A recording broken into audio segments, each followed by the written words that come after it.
اچھا جی، بسم اللہ الرحمن الرحیم۔ دیکھیں پاکستان کے جو حالات ہیں نا، وہ ایک چارلز ڈکنس کی فیمس سیئنگ ہے کہ it was the best of Times and it was the worst of Times.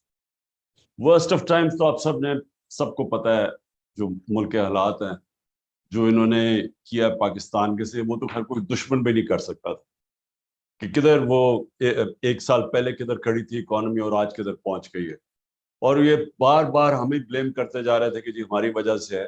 تو اس طرح کا جو ڈیزاسٹر ہوا ہے، یہ تو اس کے اوپر تو کوئی، صرف میں یہی کہہ سکتا ہوں کہ انہوں نے ماضی میں بھی سارا وقت ڈیزاسٹر کیا، کوئی گولڈن ایج تو آئی نہیں تھی ان کی۔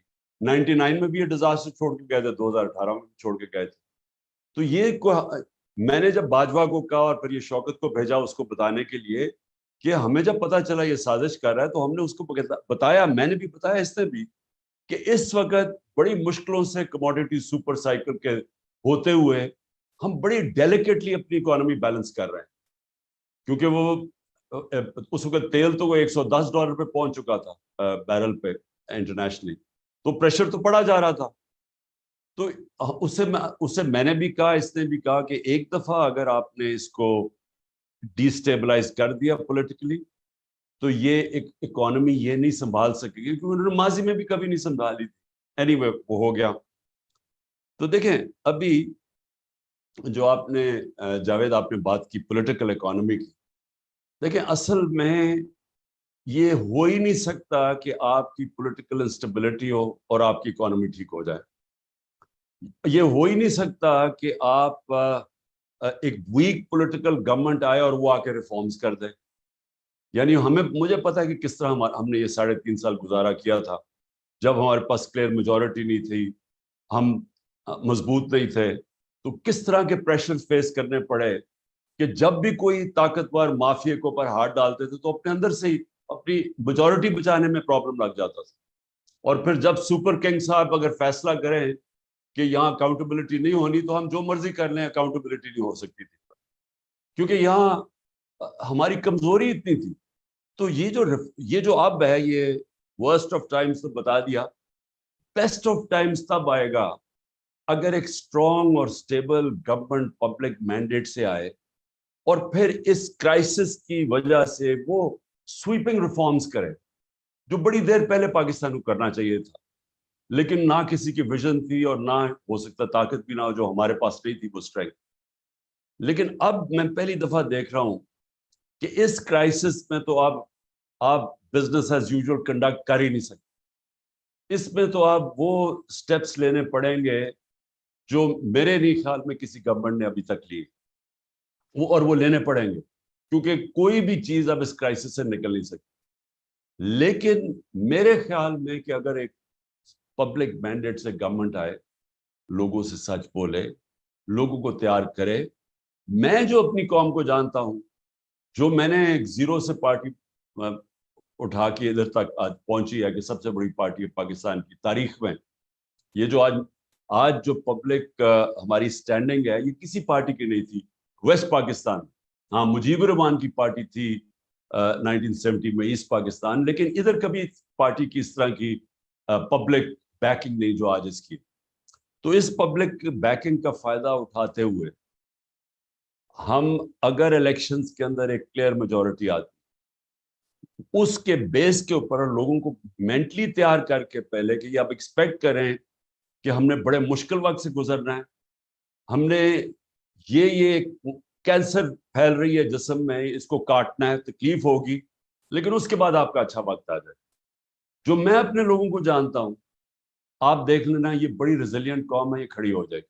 صرف اس کا ہمیں کرنا کیا پڑے گا اس مشکل وقت میں، جو ثانیہ نشتر کے پروگرامز ہیں، جو بڑے اچھے، مجھے بھی اس نے ایکسپلین کیا، وہ جو ٹارگیٹڈ سبسڈیز کا پروگرام ہے، ہیلتھ کارڈ ہے، ہم نے ان کی پروٹیکشن کے لیے، جس طرح سستے قرضے ہیں، یہ ہمیں ان کی پروٹیکشن کے لیے چیزیں دینی پڑیں گی، جو سب سے ونربل طبقہ، اس کو دے کے تو پھر بڑی ریڈیکل ریفارمز، جس میں ساری آپ نے بات کر دی۔ یہ جو گورننس سسٹم ہے، یہ تو بالکل ہی ایک ایسا سسٹم ہے جس کے اندر ہم نکل ہی نہیں سکتے، یہ جو ہمارے پرابلمس ہیں۔ وہ اس کی وجہ یہ ہے کہ اتنا انویلڈی قسم کا سسٹم ہے کہ آپ جو ہم چیزیں چاہتے ہیں نا, ہمارا پرابلم تو ٹوین ڈیفیسٹس ہے, ایک طرف کرنٹ اکاؤنٹ ہے, دوسری طرف فسکل ہے. تو ان دونوں کو ٹھیک کرنے کے لیے پہلے تو ریفارمز چاہیے سسٹم, ہر تھرو آؤٹ ہر چیز کے اندر ریفارم چاہیے. لیکن جو میں سب سے پہلے جو شارٹ ٹرم کی آپ بات کر رہے ہیں نا شوکت, سب سے جو ہم امیڈیٹ اگر ہم کہیں سے ریلیف مل سکتی ہے, کیونکہ دو ہی پرابلمز ہو جاتے ہیں. سب سے بڑا پرابلم تو ڈالر کا ہوتا ہے, ہمارا روپیہ گرنا شروع ہو جاتا ہے, اس سے انفلیشن بڑھنی شروع ہو جاتی ہے, اس سائیکل کے اندر ہی ہم پھنسے ہوئے ہیں, اور اس کی وجہ سے انویسٹمنٹ نہیں آتی. کیونکہ جب آپ کا کرنسی گر رہی ہو تو جو باہر سے انویسٹر ہے وہ اگر یہ سمجھتا ہے کہ ڈالر میں ہی پیسے رکھے تو فائدہ ہے, وہ کیوں پاکستان میں اپنے ڈالر چینج کر کے انویسٹ کرے. اور اپنے بھی لوگ, ہمارے بھی لوگ آج جو حالات ہیں پاکستان کے, سارا پاکستان کے اندر بھی انویسٹر وہ ڈالر ہی لے کے بیٹھ جائے. وہ کیوں انویسٹ کرے جب اسے پتا ہے کہ اسے یہ نہیں پتا کہ کرنسی کتنی تیزی سے گرے گی. سو جو سب سے امپورٹنٹ چیز وہ یہ ہے کہ ہم پہلے تو اپنے روپے کو کیسے مضبوط کر سکتے, وہ کون کون سی چیزیں ہیں جو ڈالر انکم بڑھا سکتی, اور وہ سب سے امپورٹنٹ جو اوورسیز پاکستانی ہیں اس کو ہم کیسے پاکستان کے اندر انویسٹ کروا سکتے. ہم نے ریمیٹنسز تو اس نے ہمیں ٹرسٹ کیا, ریکارڈ ہم نے اٹھا دی. روشن ڈیجیٹل بائی دا وے 1.5 سال کے اندر تقریباً 5.5 ارب ڈالر آ گیا تھا, اور وہ تیزی سے بڑھ رہا تھا, یعنی تیزی سے گرو کر رہا تھا. تو ہم اور کیا کر سکتے ہیں ان کو اس ملک میں انویسٹ کروانے کے لیے. میں نے 2 بڑے پروجیکٹ سوچے تھے. ایک یہ سندھ گورنمنٹ نے سکیٹل کر دیا بنڈل آئلینڈ کا, billions of dollar, 5-6 billion dollar تو ایک وقت ہی کمٹ ہو گئے تھے باہر سے, بڑے کنسورشنز تھے. اور پھر یہ راوی سٹی, یہ بھی اس کو بھی 12 مہینے اس اسٹے آرڈر دے دیا, 12 مہینے. تو وہ 12 مہینے وہ انویسٹرز, اور اب پہلی دفعہ آ گئے انویسٹرز, اور وہ بھی اور سارے باہر سے تھے. تو یہ جو پاکستان کے اندر ڈالرز کیسے لے کے آنے ہیں اوورسیز پاکستانی سے, یہ ہے کہ اچھا اب میرا سب سے زیادہ انٹریکشن اوورسیز پاکستانی سے, کیونکہ شوکت خانم کا آدھا پیسہ ادھر سے آتا ہے, بنانے میں سب سے زیادہ انہوں نے میری مدد کی تھی, کیونکہ میں جاتا تھا پاکستانی کمیونٹی سے. سو ان کو پرابلمس کیا آتے ہیں. نمبر 1 کہ وہاں ٹائم بہت لگتا ہے. وہ کہتے ہیں پاکستان کے اندر اگر آپ انویسٹ کرتے ہیں تو ٹائم بڑا ضائع ہوتا ہے. ہماری جو سپیڈ ہے کام کرنے کی, جو گورنمنٹ ڈپارٹمنٹس میں, وہ اتنی سلو ہے کہ ہمارے لیے بڑا مشکل ہے کہ ہم ٹائم از منی. تو وہ سب سے پہلے تو وہ یہ کمپلین کرتے ہیں. سیکنڈلی وہ رشوت کی بات کرتے ہیں, ہر جگہ وہ پیسے لیتے ہیں, اور جو سپیڈ منی کہتے ہیں, وہ جو لوگ اس سسٹم پہ عادی ہو جائیں وہ یہاں ایڈجسٹ ہی نہیں کر سکتے. اچھا کئی دفعہ ان کے بچے آ کے یہاں بڑے موٹیویٹڈ ہوتے ہیں پاکستان میں انویسٹ کرنے کے لیے, وہ بےچارے یہاں دھوکے کھا کے جب ان سے کوئی فراڈ ہوتا ہے, کوئی کانٹریکٹ انفورسمنٹ نہیں ہوتی, وہ سارے واپس چلے جاتے ہیں. تو اوور لاسٹ 40 ایئرز جو میں نے اوورسیز پاکستانی کو اتنی دفعہ دیکھا کوشش کرتے تھے آنے کے لیے, یا سسٹم ہی نہیں الاؤ کرتا ان کو انویسٹ کرنے کے لیے. لیکن ایک تو بڑا انویسٹر ہے نا, لیکن وہ جو اسمال اور میڈیم انڈسٹری والا انویسٹر ہے وہ بڑا تو نہیں ہے, لیکن 1 کروڑ پاکستانی باہر, ان میں سے ہی پیسہ جمع کرتے تھے. اور میں آپ بات کر رہا ہوں 70 سے میں کر رہا ہوں, وہ وہاں جا کے پیسے جمع کرتے تھے, پیسے جمع کر کے آگے پاکستان کچھ بزنس میں لگاتے تھے, اور وہ بےچارے 90% پرابلم ہوتا تھا, وہ رل جاتے تھے. یہاں یہ فراڈ ہوتا تھا, کچھ ہوتا تھا, رشوت, وہ چل نہیں. بڑا انویسٹر پھر بھی چل جائے, چھوٹے کے لیے تو یہ سسٹم الاؤ کرتا ہی نہیں ہوتا. سو نمبر 1 میری چیز یہ ہے کہ جو ہمیں ریفارمز کرنی ہے گورننس کے اندر, وہ سب سے پہلے ہم ساری رکاوٹیں روکیں جو کہ ان کے راستے میں آتی. میں جب چائنا بھی گیا, میں نے ان کے پریمیئر سے بات کی, پریمیئر لی سے, کہ ہم پاکستان میں انڈسٹری اپنی ریلوکیٹ کریں. ادھر بھی اسی نے یہ کہا, کہتا کہ اتنی دیر لگتی ہے, وہ سارے کمپلین کرتے ہیں کہ وہاں اتنا پروسیس اتنا لیٹ ہے کہ وہ افورڈ نہیں کر سکتے, وہ چھوڑ کے آ جاتے ہیں. آپ انسینٹیو بھی دیں تو اس کا بھی فائدہ نہیں. سو پہلے تو یہ جو میں کہہ رہا ہوں نا کہ یہ کرائسس اپرچونٹی دے گا اپنا گورننس سسٹم ٹھیک کرنے کا. ہم نے یہ لاسٹ اپنے آخری 6-7-8 مہینے میں اسمال اور میڈیم انڈسٹری پہ بڑا زور لگایا, ان کی کیونکہ سب سے بڑی تو ان کے اوپر رکاوٹیں تھیں، تو ان کی ساری ہم نے گیلوٹین کی، جتنے بھی ان کے اوپر پرمیشنز لینی ہوتی اور انسپیکٹرز اور جو وہ سارا ہم کرتے گئے، تو وہ ہم اس طرف جا رہے تھے. لیکن بہت بڑا رکاوٹ آتی ہے سسٹم کے اندر سے. ایک سسٹم جو کرپٹ ہو چکا ہے، اس میں لوگ پیسے بنا رہے ہیں، وہ چینج آنے نہیں دیتے. ایف بی آر کے اندر ہم نے اتنی ٹیکنالوجی لانے کی کوشش کی، وہ جب وہ آنے لگتا تھا، وینڈر آتا تھا کوئی باہر سے کہ وہ سارے ہم آٹومیٹ کریں، ادھر سے اندر سے کوئی جا کے وہ اندر سے جا کے کوئی کرتا تھا، وہاں عدالت میں چلا جاتا، اسٹے آرڈر میں جاتا تھا. اور یہ جو ٹریک اینڈ ٹریس سسٹم ہے، ہمیں اتنی دیر لگی ہے کیونکہ ساری بڑی بڑی کارپوریشن انڈسٹریز یہ سیلز ٹیکس چراتی ہے. اور جو ساری جو شوگر انڈسٹری سے جو ہم نے جب وہ کیا اس کے اوپر انویسٹیگیشن، تو 30 سے 25% ساری شوگر انڈسٹری کے لوگ سیلز ٹیکس چرا رہے تھے. تو وہ ٹریک اینڈ ٹریس سسٹم بڑی مشکلوں سے ہم نے، وہ بھی پہلے سیبوٹاج ہوتا رہا، وہ فائنلی آیا، تو اس سے ایک دم انکم بڑھ جانی تھی. لیکن اب پتہ نہیں مجھے کیا سچویشن ہے، لیکن ہماری آخر میں وہ ایک بیوریجز اور یہ شوگر انڈسٹری اور بڑی بڑی جو سیمنٹ ان پہ آنے. تو کہنے کا مقصد میرا یہ ہے کہ اب جو ٹائم ہمیں ہمارے پاس یہ جو کرائسس کا ہے، یہ بہت بڑی اپرچونٹی ہوگی کہ ہم وہ اسٹرکچرل ریفارمز کر دیں اپنے سسٹم میں، جس کے اندر ہم پہلے تو وہ انوائرمنٹ بنائیں انویسٹمنٹ کے لیے. اور میں سمجھتا ہوں کہ سب سے پہلے اوورسیز پاکستانی آئیں گے. چائنا اور انڈیا کی جب انہوں نے کھولی اپنی اکانومیز، تو ان کی سب سے پہلے ایکسپریٹڈ کمیونٹی کی سب سے پہلے انویسٹمنٹ آئی. ان کے لیے ہم تیار کریں. اور دیکھیں وہ فنومینل ان کے پاس ریسورسز ہیں اوورسیز پاکستانیز کے پاس. تو میں یہ فگر کوٹ کرتا ہوں کیونکہ مجھے اپنا والوں نے دی کہ 16,000 پاکستانی امریکن فزیشنز کی نیٹ ورتھ $200 بلین ہے. اور جو ٹاپ 10 پاکستانی، امریکہ کی صرف بات کر رہا ہوں، ان کی $25 ارب. تو یہ سارے جو لوگ ہیں یہ ابھی بھی پاکستان کے لیے ترستے ہیں آنے کے لیے، درد فیل کرتے ہیں، ڈیمونسٹریٹ کرتے ہیں جب برا ہوتا، لیکن انویسٹمنٹ نہیں لے کے آتے کیونکہ وہ سسٹم ہی الاؤ نہیں کرتا. اور ہم نے نمبر 1 یہ ہو گیا. نمبر 2 جو میری وہ بھی آخر میں ہم نے یہ ریئلائز کیا کہ یہ جو بھی چیز ڈالر انکم لے کے آتی، اس کے لیے ایک علیحدہ منسٹری ہونی چاہیے. کیونکہ وہ کون سی چیزیں ڈالر لے کے آتی ہیں، تاکہ ان کی صرف فوکس ہو کہ وہ منسٹریز جو جدھر کیونکہ وہ کراس دا بورڈ ہوتی ہے نا. ایک تو ایکسپورٹس ہیں آپ کی، لیکن اور بھی آپ کی ہیں. ایگریکلچر ہے، اس کے اندر کون سی چیزوں سے ہم امپورٹ سبسٹیوشن کر سکتے ہیں، لانگ ٹرم پلاننگ ہو، تو وہ ایک جگہ سے مانیٹر ہو. کیونکہ میں نے ریئلائز کیا کہ وہ علیحدہ جگہ کام ہوتے ہیں، ان کی کوئی کوآرڈینیشن ہی نہیں ہوتی. اور پھر کوئی کسی کو، یعنی جو بیوروکریسی میں لوگ کام کر رہے ہوتے ہیں، کسی کو اہمیت ہی نہیں ہے کہ ہمیں کتنا امپورٹنٹ ہے اس ملک میں ہم ڈالر انکم بڑھائیں. ایک مثلاً کہیں سے گرانٹ آ رہی تھی ڈالرز کی، میں آپ کو صرف مثال دے رہا ہوں، $500 ملین کی آ رہی تھی.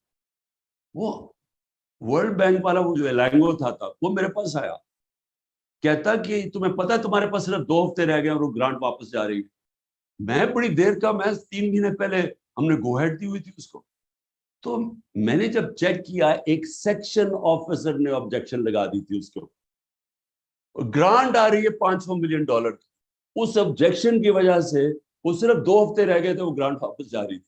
تو یعنی ایسے لگتا ہے کہ لوگوں کو سمجھ ہی نہیں ہے کہ کتنی امپورٹنٹ ہے اس ملک کے اندر ہماری ایکسپورٹ ارننگز یا ڈالر انکم.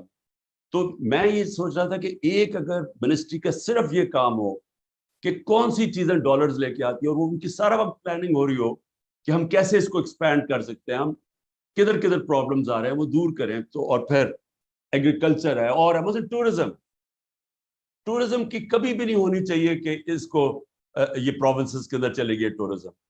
ان کے پاس کیپیسٹی نہیں ہے ٹورزم ڈیولپ کرنے. ٹورزم فیڈرل سبجیکٹ ہونا چاہیے اوور آل آپ، کیونکہ اس میں اتنا زیادہ پیسہ آ سکتا ہے. صرف ریلیجس ٹورزم میں جو ہم نے شروع کی تھی، ایسی بدھسٹ سائٹس ہیں پاکستان میں، لیکن اس کا کوئی، اب وہ کے پی کے پاس، کے پی میں جو پڑا ہوا ہے مثلا بہت زیادہ سائٹس پائے ہیں، اور یہ جو 40 فٹ کا سلیپنگ بدھا پڑا ہے جو ہمارے دور میں ڈسکور ہوا، تو اس کے لیے تو پورا ایک پلان بننا چاہیے کہ کیسے اٹریکٹ کریں. میں نے وہ کوئی بدھسٹ مونکس آئے تو انہوں نے کہا جی یہاں ساری دنیا اس کو دیکھنا آنا چاہتی ہے, کوریا سے آئے ہوئے. تو ہمارے پاس نہ کے پی کے اندر کیپیسٹی تھی کہ وہ اس کو پوری طرح مارکیٹ کریں یا ڈیولپ کریں, اور نہ ہی کسی کے پاس ہے. صرف یہ ٹورزم بھی یہ بہت بڑا منی ارنر ہے. میں آپ کو ایک اور بات بتاؤں, میرے پاس آیا آسٹریا سے, اس نے مجھے کہا کہ آپ کا جو وہ ناردرن ایریا پھر کے آیا, اس نے کہا آپ پاکستان دنیا کا اسکیئنگ کیپٹل بن سکتا ہے, کیونکہ وہ برف پگھلتی جا رہی ہے گلوبل وارمنگ سے. ہماری اتنے اونچے اونچے پہاڑ ہیں کہ وہاں سارا سال اسکیئنگ ہو سکتی ہے. تو اینی وے میں صرف یہ ایگزامپل دے رہا ہوں کہ ہمارے پاس کیپیسٹی, اب جی بی کے اندر کیپیسٹی ہوگی کہ وہ ڈیولپ کرے اس کو. سو یہ بھی ایک جو بھی ڈالر ارنر کی آپ کو مثال دے رہا ہوں. سیکنڈلی منرلس, اب منرلس بھی چلے گئے سارے صوبوں کے پاس, ان کے پاس بھی کیپیسٹی نہیں ہے. اب اتنی پوٹینشیل ہے منرلس کے اندر ڈیولپ کر, لیکن وہ بھی جب ایک تکڑی منسٹری فیڈرل لیول پہ ہوگی تو وہ ڈیولپ ہوگا. شیر بشک صوبوں کو چلا جائے, لیکن اس کی ڈیولپمنٹ کے اندر تو ایک پاورفل منسٹری بنے جو سارا وہ ڈیولپ کرے. میں صرف مثال دے رہا ہوں جو ڈالر ارن کر سکتے ہیں. اور پھر سیکنڈلی جو ایکسپینڈیچر, یہ جو آپ نے بات کی بالکل ٹھیک شوکت, کہ اتنا بلوٹڈ ہماری گورنمنٹ بیٹھی ہوئی ہے. ابھی آپ نے فگرز دیے ہیں ان کے اوپر کتنا پیسہ, اب ان کی انکریز سیلری انکریز پہ ملک کی کتنی ریسورسز جائیں گی. لیکن اگر آپ ان کی پروڈکٹیوٹی دیکھیں تو وہ جب آپ 3 آدمی بٹھا دیتے ہیں ایک آدمی کا کام کرنے کے لیے, تینوں ہی نہیں کام کرتے, اور بلکہ رکاوٹ بن جاتے راستے میں, چیزیں سلو ڈاؤن کر دیتے ہیں. تو یہ بھی کرائسس ایک گولڈن اپرچونٹی ہے کہ اس کو ڈاؤن سائزنگ کریں اپنی گورنمنٹ کو. اور اس کے علاوہ بھی ہمارے پاس کیپیسٹی بھی نہیں ہے. جو ماڈرن ریکوائرمنٹس ہیں بیوروکریسی کی یا منسٹریز کی, وہ ہے ہی نہیں. مجھے اتنا, جب ہم نے پروب کیا تو 2 بڑی انرجی کی بہت بڑی منسٹری, پیٹرولیم اور پاور, اب ہم سارا وقت فیل کرتے تھے کہ ان کے اندر کیپیسٹی نہیں ہے. اتنا پیسہ ہے اس کے اندر, اتنی لاسز ہیں. لیکن اس کے لیے تو ہم نے ویسے یہ بڑا ڈسکس کیا وہ شوکت, میں نے بھی, یہ حماد سے بھی, کہ ہمیں بڑے اس کے لیے کوالٹی کے, جتنا مرضی ان کو پیسہ دو, کوالٹی کے اسپیشلسٹ آنے چاہیے, پروفیشنلز کو چلانا چاہیے, کیونکہ ایک فیصلے میں اربوں روپے ادھر ادھر چلا جاتا ہے. اور ان کے اندر لوگ بیٹھے ہوئے ہیں, پتہ نہیں کتنے سال کے مافیاز. وہ شپ نہیں لگ رہی, شپ کو باہر کھڑا کرا, وہ آیا, ہر چیز میں پیسہ بن رہا ہے. سو اینی وے یہ اس کے جب تک آؤٹ سائڈ پروفیشنل اس طرح کے منسٹرز نہیں آتے, ہم ان کو صحیح معنی میں نہیں چلا سکتے. اور میں نے جو آخر میں 2-3 پوائنٹس تھے میرے, ہاں لانگ ٹرم پلاننگ. دیکھیں میں نے ایک اور بھی دیکھا کہ ہم جو آج ہمارے حالات ہیں وہ سارے یہ شارٹ ٹرمزم کے لیے, ہم الیکشنز کے لیے دیکھتے ہیں, اس لیے کبھی کسی نے انوائرمنٹ کا ہی نہیں سوچا. ہم نے پہلی دفعہ یہ جو ہماری اور دنیا میں بھی اکنالجمنٹ ہوئی, وہ تو کے پی سے ہم نے شروع کیا, یہ جو بلین ٹری سونامی کا آئیڈیا کیا, اور اس کے بعد انوائرمنٹل پہلی دفعہ پروگرامز بنائے. تو یہ تو کسی کے ریڈار پہ بھی نہیں ہے, یہ تو کوئی سوچتا ہی نہیں ہے اس چیز کے اوپر, کیونکہ پاکستان کی جو ولنریبلٹی آگے وہ بڑھتی جائے گی. اور پھر ڈیمز کا سوچے, 50 سال کے بعد ڈیمز بنا رہے ہیں. ہاں یہ پہلی دفعہ ہماری گورنمنٹ میں شروع ہوئی ہے ڈیمز بنانے. تو یہ بھی یعنی جب تک ایک بیٹھ کے, جو ابھی آپ نے, ایک تو ایمرجنسی ہو گیا, ایک شارٹ ٹرم ہو گیا, لیکن لانگ ٹرم پلاننگ کبھی بھی کوئی دنیا کے اندر ملک پروگریس نہیں کر سکتا جب کہ اس کی لانگ ٹرم پلاننگ. اور یہ سارے جتنے بھی میں نے دیکھے ہیں جو سکسیس ماڈلز ہیں, انہوں نے, اب چائنا جاؤ, انہوں نے پتہ نہیں کتنے سالوں کی پلاننگ کی ہوئی ہے. یہ جتنے بھی ہے, ساؤتھ کوریا, یہ سب کی لانگ ٹرم پلاننگ تھی. ہمارا تو یہ صرف الیکشن ٹو الیکشن پلاننگ ہوتی ہے, جس کی وجہ سے ہم ایک کرائسس ٹو کرائسس جاتے ہیں. تو ہمارا جو یہ ٹوین ڈیفیسٹس ہیں, جو ہمارے اصل پرابلمس, اس کے لیے ایکسپورٹ اور ڈالر ارننگ بڑھانے کے لیے پوری ایک تیاری ہو. کیسے ہم جو اپنی امپورٹس ہیں, جو ہم امپورٹ سبسٹیٹیوشن کر سکتے ہیں, وہ اس کے ساتھ ہو. اور جو کون سی اور بھی جو جس طرح میں نے ٹورزم اور منرلس کا, ان کی ہم کیسے ان کو ڈیولپ کر سکتے ہیں. اور پھر خرچے کدھر کم کر سکتی ہے گورنمنٹ چلانے میں, کیونکہ یہ اتنی بڑی جو گورنمنٹس بن گئی ہیں, یہی سب سے بڑی رکاوٹ ہے ہماری اس کے اوپر انویسٹمنٹ کے اندر.